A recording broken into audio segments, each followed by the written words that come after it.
여러분, 국내 건설기계 시장에 정말 엄청난 지각 변동이 일어났습니다. HD 현대건설기계와 HD 현대인프라코어 이 두 회사가 합쳐져서 HD 건설기계라는 새로운 거인이 탄생했거든요. 자, 이 변화가 과연 우리 투자자들에게 새로운 부의 기회가 될 수 있을지 오늘 그 핵심 전략을 속 시원하게 파헤쳐 보겠습니다. 이게 그냥 회사 두 개가 하나가 됐다 이런 단순한 얘기가 아닙니다.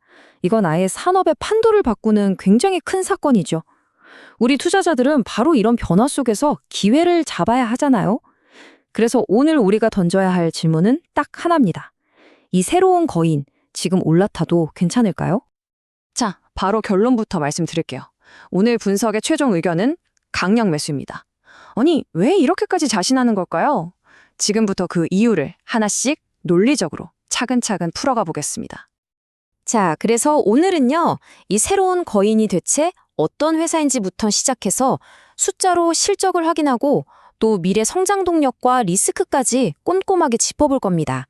그리고 마지막엔 가장 중요한 거죠. 목표 주가와 구체적인 매매 전략까지 전부 알려드릴 테니까요. 바로 시작하죠. 첫 번째 파트입니다.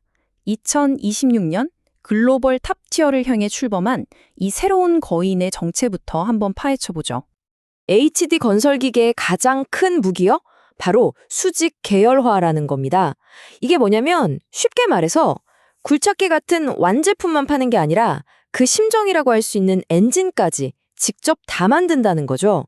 여기에다가 현다이랑 데벨론 이 두 개의 브랜드를 같이 써요. 이게 되게 똑똑한 전략인 게 시장 특성에 따라 브랜드를 유연하게 쓰면서도 내부적으로는 개발이나 생산 효율을 확 끌어올릴 수 있거든요. 그럼 이 회사가 뭘로 돈을 버는지 한번 볼까요? 와, 보세요. 매출의 76.5%, 거의 대부분이 굴착기 같은 건설기계에서 나옵니다. 압도적이죠?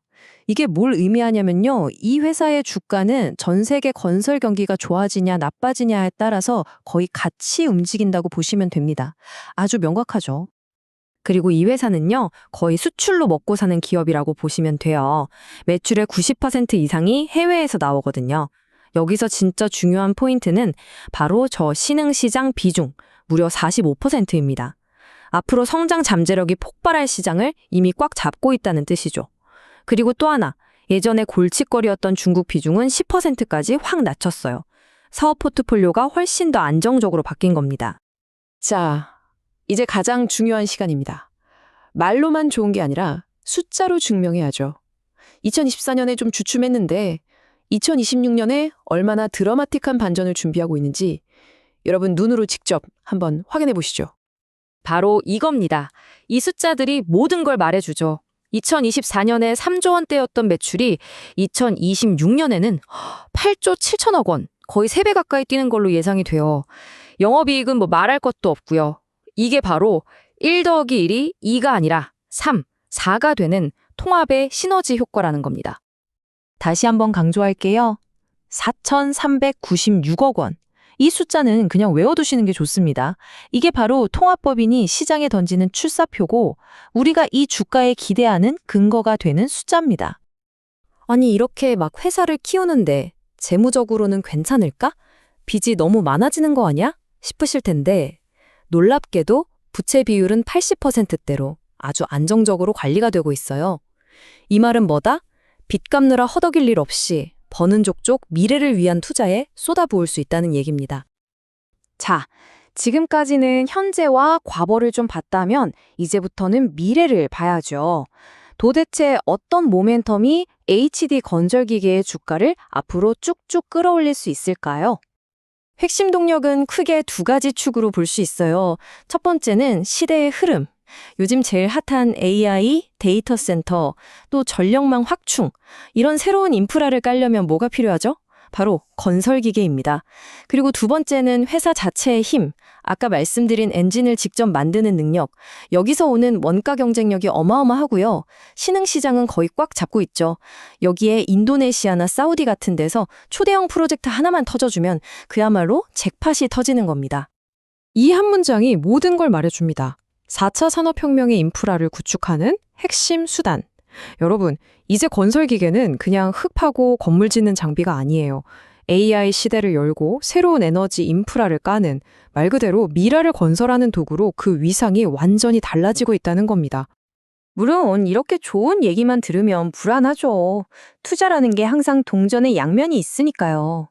지금부터는 우리가 반드시 체크하고 넘어와야 할 리스크 요인들을 냉정하게 한번 짚어보겠습니다. 기회 요인은 방금 말씀드린 그런 것들이고 반대로 위험 요인은 뭘까요? 일단 수출 비중이 높으니까 환율 변동에 민감할 수밖에 없고요. 원자재 가격이 오르는 것도 부담이죠. 그리고 요즘 시끄러운 보호무역주의, 관세 문제 같은 것도 신경 써야 합니다. 근데 사실 가장 무서운 건 바로 중국입니다. 예전엔 그냥 싸기만 했는데 요즘엔 기술력까지 무섭게 치고 올라오고 있거든요. 가장 경계해야 할 상대죠. 자, 이제 정말 마지막, 가장 중요한 시간입니다.